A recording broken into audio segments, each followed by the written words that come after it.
थोड़ा हम सिम्बॉल्स के बारे में देख लेते हैं, बस थोड़ा सा ये जल्दी जल्दी देख लेते हैं। ये जो है ये दिखाता है, ये जो पावर का सिंबल है ये पावर को दिखाता है। जैसे कि लुईस 16 जो है वो मतलब नेशनल असेंबली को रिकॉग्नाइज करता है और उनके प्रिंसिपल को मानता है, द ब्रोकन चैन। ये जो ब्रोकन चैन है ये दिखाता है कि हम लोग अब फ्री हैं। नेक्स्ट देख लेते हैं।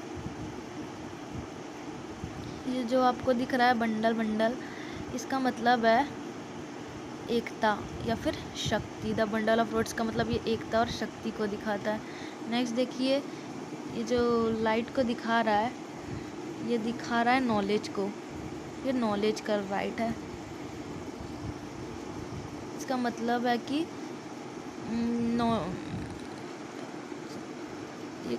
The I with the triangle के सिर्फ में ये जो आपका आई है ये आपके नॉलेज को दिखाता है। और ये जो रेज है सन का, ये दिखाता है कि चाहे कितना भी बादल क्यों ना आ जाए सूर्य के किरणों के बीच में, हम उसे हटा देंगे और आगे बढ़ेंगे, उन्नति करेंगे, प्रगति करेंगे, ये दिखाता है। अब ये जो है ये रॉयल यानी कि राजा के पावर को दिखाता है, रॉयल पावर को दिखाता है, राजा के पावर को दिखाता है। और ये जो आपका सांप वाला है एक सिंबल, ये दिखाता है ये दिखाता है कि इसका मतलब है कि ना ही कोई स्ट्रिंग, ये जो ऐसा कि आपका सर्कल में दिया हुआ है जिसका ना ही कोई शुरुआत है और ना ही कोई अंत है, ठीक है। ये एक रिंग है जो कि ना ही शुरू है ना ही ख़त्म है। अब ये देखिए कैप, ये कैप क्या दिखाता है? ये कैप दिखाता है कि अब हम लोग स्लैब से फ्री हैं। ये जो ज़बरदस्ती काम करवाते थे ना स्लेवरी सिस्टम, अभी आप लोग आगे पढ़ेंगे तो हम लोग जिसको हम लोग दास प्रथा भी कहते हैं, तो उससे अब हम लोग फ्री हैं।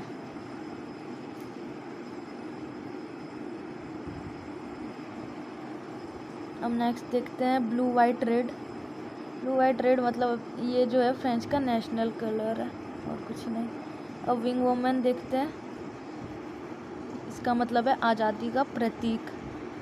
और the law of table, the law is same for all, ये दिखाता है कि हम लोग इक्वालिटी बिफोर लॉ है, लॉ हम सबको एक ही नज़र से दिखता है, यहाँ कोई ऊंचा बड़ा नहीं है। अब नेक्स्ट टॉपिक पढ़ेंगे हम। अब इसके पिछले पार्ट तक हमने देख लिया था कि थर्ड स्टेट वालों ने कॉन्स्टिट्यूशन बनाया था, इसके पिछले पार्ट तक हमने वो देख लिया था।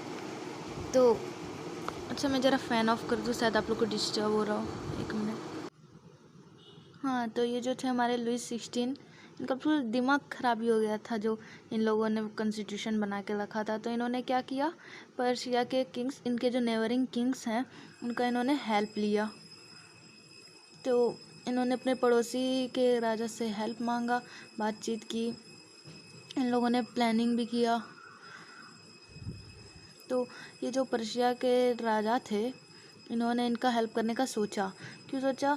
क्योंकि मतलब ये देख सकते कि इनके पड़ोसी राज्य के लोगों ने क्या क्या विद्रोह किया, तो हो सकता है कि इनके भी देश में ऐसा विद्रोह हो जाए, तो इसलिए इन पर्शिया ने क्या किया, इनका साथ दिया। और एक और पड़ोसी देश थे ऑस्ट्रिया, इनसे भी लुईस 16 ने हेल्प मांगा और क्या किया, इन दोनों ने क्या किया कि हाँ कर दिया हेल्प के लिए, ठीक है। तो अब ये जो राजा थे इन लोगों ने मिलकर प्लान बनाया, आर्मी वगैरह तैयार किया। आर्मी से ही ना लड़ेंगे, ऐसे थोड़ी ना लड़ेंगे। सोचा कि आर्मी को यूज़ करके हम लोग इन्हें हराएंगे, लेकिन इनका जैसे ये पूरा जो प्लान था ये सक्सेसफुल होता, नेशनल असेंबली ने वोट करके ये डिक्लेयर कर दिया कि वो क्या है, युद्ध में शामिल हो चुके हैं, वो ऑलरेडी युद्ध में शामिल हो चुके हैं पर्शिया और ऑस्ट्रिया के खिलाफ। और ये दोनों जो रूलर हैं लुईस 16 का साथ दे रहे थे। तो लोग ने सोचा कि इनके खिलाफ युद्ध लड़े और ये रूलर को ही हटा दे, और इसके बाद हम अपने डेमोक्रेसी को स्थापित करेंगे। अब ये लोग क्या करने का सोच रहा है, डेमोक्रेसी को स्थापित करने का सोच रहा है। बहुत सारे लोग क्या थे इस युद्ध में इन्वॉल्व हुए और इन्होंने अपना क्या किया, लड़े, इन्होंने अपना ये बलिदान दिया और सभी लोग लुई 16 सब परेशान हो चुके थे कि देखो भाई राजा कितना बदमाश हो गया, जाके पड़ोसी देश से हमारे अगेंस्ट में लड़ाई करने का बात करता है। तो अब ये लोग पूरे परेशान हो गए थे। तो क्या हुआ कि यूरोप के जो जनता थे वो चाहते थे कि ये राजशाही ख़त्म हो जाए। अब फाइनली ये लोग मोनार्की को ख़त्म करने के बारे में सोच चुके हैं और अब ये लोग सोच रहे थे कि अब मोनार्की को ख़त्म ही कर दिया जाए और डेमोक्रेसी को लाया जाए। तो लोगों ने क्या किया, सोचा, अभी तो सिर्फ सोचा ही, अभी ये जो है मार्सेलियस जो कि यूरोप का सॉन्ग था, ये एक सॉन्ग था, तो लोगों ने गाना शुरू किया। बाद में मार्सेलियस जो है फ्रांस का नेशनल सॉन्ग बन गया। ये जो राजा राम मोहन रॉय जैसे भारत में भी थे वैसे ही फ्रांस में भी आए, जिन्हें कहते थे पॉलिटिकल क्लब्स। ये जो पॉलिटिकल क्लब थे ये सभी लोग को साथ में जोड़ते थे। हाँ, तो लोगों का एकता को बढ़ाने का ये लोग काम करते थे, डिस्कस करते थे गवर्नमेंट कैसे चलाना चाहिए, यही सब।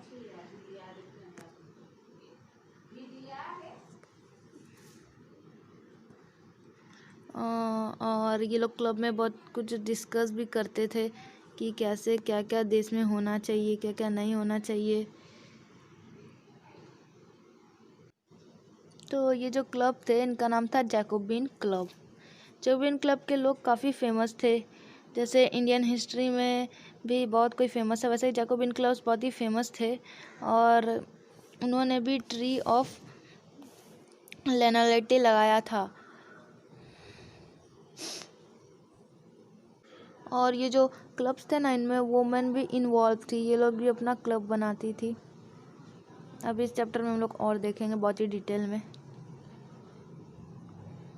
और ये जो जैकोबिन क्लब्स में जैसे लोग बिलोंग करते थे ना, ये लोग होते थे जैसे small shopkeeper, show markers, pastry कुक्स, इसी तरह के लोग यहाँ पर बिलोंग करते थे, इसमें रहते थे, और डेली वेजेस वर्कर्स भी।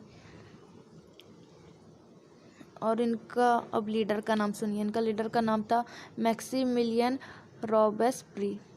A large group among the Jacobins decided to start wearing long shepherd trousers similar to those worn dock worker।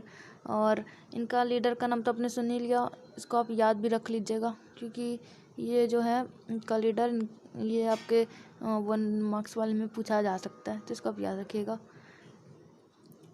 Maximilian Robespierre, याद रखिएगा। वर्ड मीनिंग्स भी अगर आपको दिक्कत हो तो पढ़ लीजिएगा। अब आगे हम लोग पढ़ते हैं। जैकोबिन क्लब वाले लोग क्या पहनते थे, नी ड्रेसेस पहनते थे। और जो जैकोबिन थे इन्हें हम लोग जानते थे सास क्लाउड से भी, और लिटरली मीनिंग थ्रू विदाउट नी ब्रेचेस। और ये लोग क्या थे, रेड कैप्स भी लगाते थे। रेड कैप्स के बारे में बताया था आपको आज़ादी। और वुमेन को इसमें ये लोग ज़्यादा इन्वॉल्व नहीं करते थे।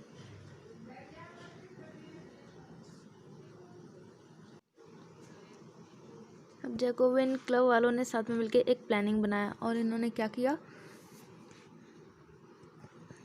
इन्होंने मिलकर के पैलेस पर अटैक कर दिया, जिस पैलेस का नाम था पैलेस ऑफ ट्यूलेरियस। इस पर इन लोगों ने मिलकर के अटैक कर दिया और महल को तोड़ दिया। और इसमें तो बहुत सारा मारपीट हुआ, कई सारे लोग मर भी गए।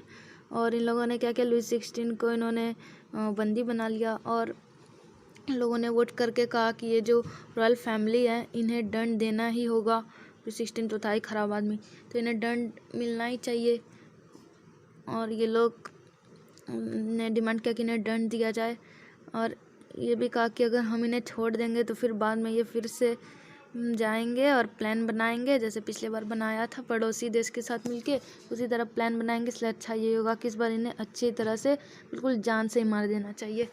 और बाद में वोट हुआ और क्या हुआ कि लुई 16 को इन लोगों ने मार ही दिया। इन लोगों ने लुई 16 को फाइनली मार दिया। अब क्या हुआ, 21 साल से वोट देना शुरू हो गया। न्यू रूल्स बन गया जिसके तहत 21 साल से आप वोट दे सकते हैं। वो अमीर हो या गरीब हो, कोई भी वोट दे सकते हैं। और अब जो न्यूली इलेक्टेड असेंबली भी इन्होंने न्यू जो असेंबली बना उसके तहत ये सब हुआ। और ये जो है 21 सितंबर 1792 को इन्होंने मोनार्की को हटा दिया और क्या किया, फ्रेंच को रिपब्लिक बना दिया। और अब वो अपने लीडर खुद चुनेंगे और इलेक्शन के साथ ये लोग चलेंगे अब।